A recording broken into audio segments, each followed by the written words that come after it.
आज भारत की विकास यात्रा का एक महत्वपूर्ण पड़ाव है।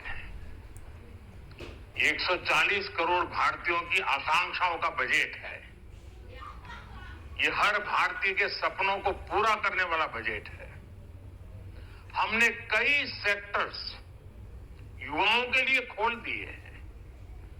सामान्य नागरिक विकसित भारत के मिशन को ड्राइव करने वाला है। ये बजट एक फोर्स मल्टीप्लायर है। ये बजट सेविंग्स को बढ़ाएगा,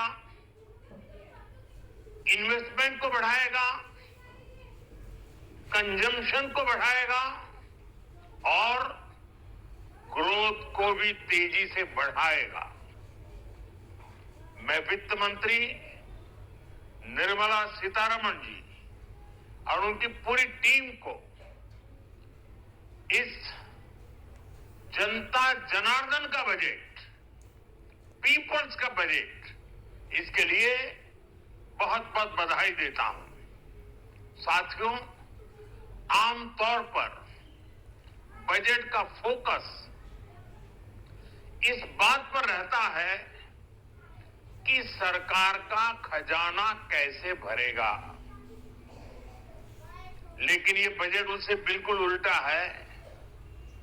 लेकिन ये बजट देश के नागरिकों की जेब कैसे भरेगी, देश के नागरिकों की बचत कैसे बढ़ेगी और देश के नागरिक विकास के भागीदार कैसे बनेंगे, ये बजट इसकी एक बहुत मजबूत नींव रखता है।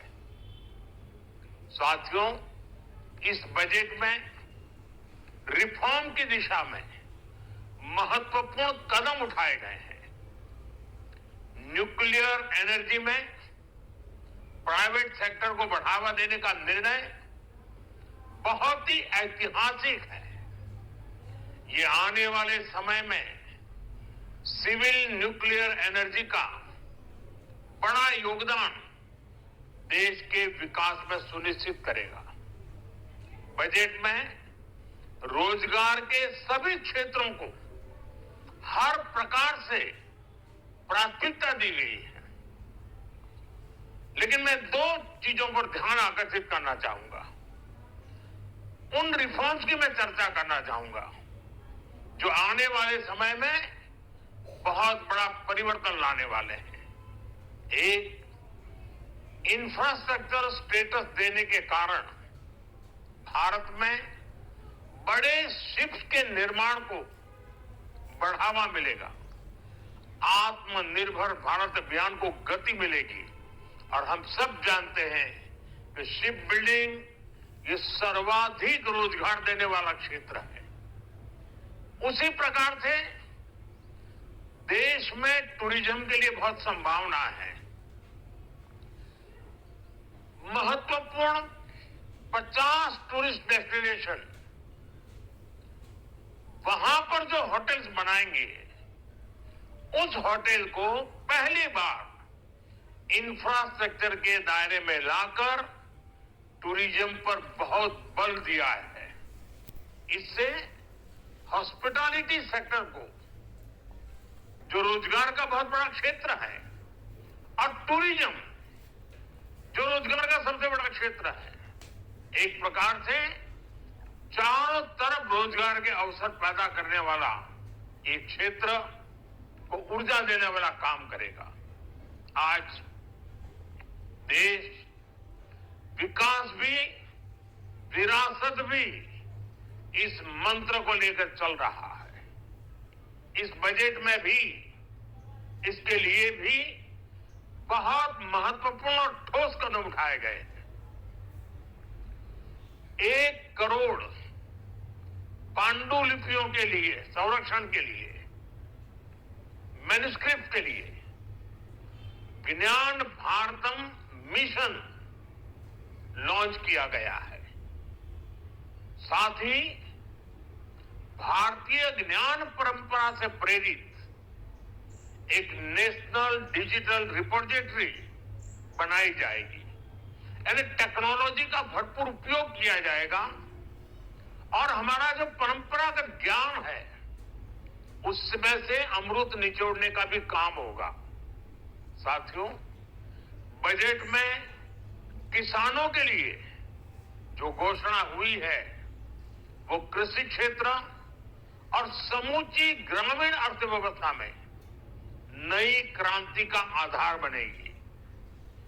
पीएम धन धान्य कृषि योजना के तहत 100 जिलों में सिंचाई और इंफ्रास्ट्रक्चर का डेवलपमेंट होगा।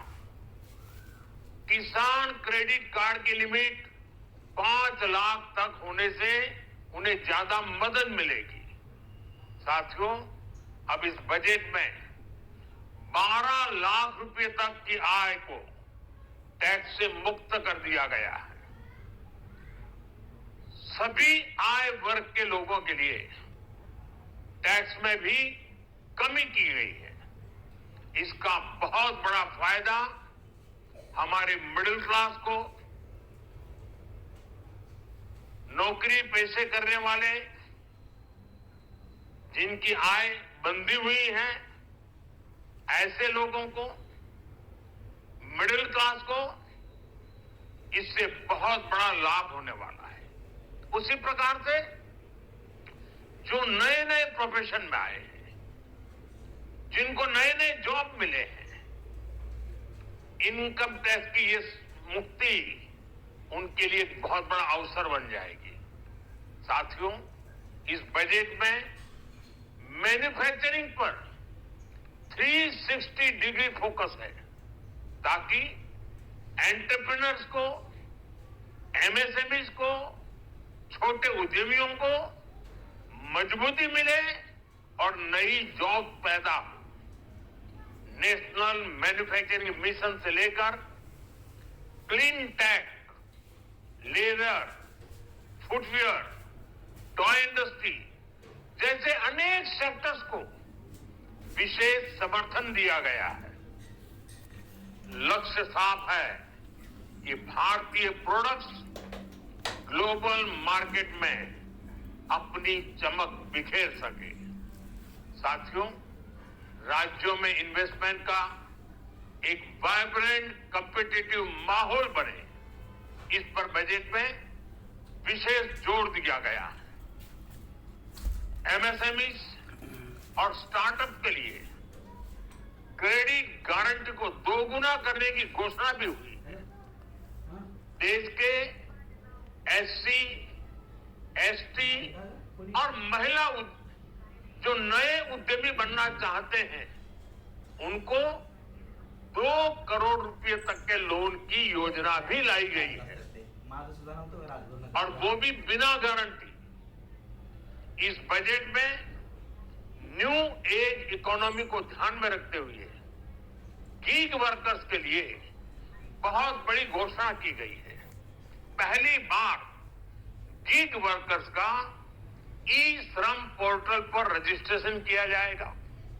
इसके बाद इन साथियों को स्वास्थ्य सेवा और दूसरी सोशल सिक्योरिटी स्कीम्स का लाभ मिलेगा। ये डिग्निटी ऑफ लेबर, इसके प्रति श्रम एव जयते के प्रति सरकार के कमिटमेंट को दर्शाता है।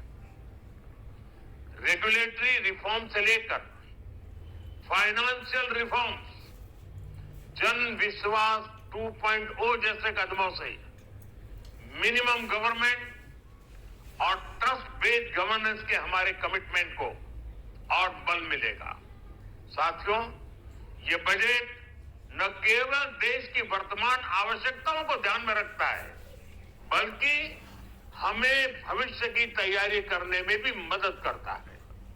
स्टार्टअप के लिए deep tech fund, geospatial mission और न्यूक्लियर एनर्जी मिशन ऐसे ही महत्वपूर्ण कदम है। मैं सभी देशवासियों को एक बार फिर इस ऐतिहासिक पीपल्स बजट की बधाई देता हूं और फिर एक बार वित्त मंत्री जी को भी बहुत बहुत बधाई देता हूं।